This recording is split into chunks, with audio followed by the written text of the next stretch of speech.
జీవ ప్రాప్తులు మమ్మను కలగ చేయువాడు ఆయనే. ఆయన మాత్రమే చేయగలిగిన దాంట్లో ఇదొకటి. ఒక వ్యక్తిని బ్రతికించడం అనేది, ఒక ఊపిరితో నిలవబెట్టడం అనేది ఆయన చేయగలిగిన పని. ఈరోజు మనం బ్రతికి ఉన్నామంటే మనం తినే ఆహారం కాదు, మనకున్న డబ్బులు కాదు, మనకున్న భక్తి కాదు, లేకపోతే లోకంలో మనకున్న ఏది కాదు.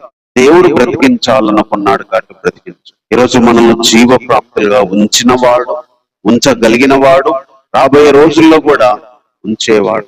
ఒక వ్యక్తిని దేవుడు జీవ ప్రాప్తురాలుగా, ప్రాప్తుడిగా ఉంచాలని దేవుడు డిసైడ్ అయితే ఎవరు జీవాన్ని తీసేయలేరు. మన తల వెంట్రుకల్లో ఒక్కటి కూడా దేని సెలవు లేకుండా రాలదన్నాడు. ఇంకో విషయం మనం ఎందుకు దేవుని స్తుతించాలంటే, నన్ను దేవుడు జీవ ప్రాప్తులుగా చేసినప్పుడు ఏ శ్రమైనా, ఏ పరిస్థితి అయినా, ఏ కన్నీళ్ళైనా, ఏ అవమానమైనా నన్ను జీవ ప్రాప్తులుగా ఉండకుండా తీసివేయలేదు అనే ధైర్యము మనకు దేవుని బట్టి ఇచ్చాడు.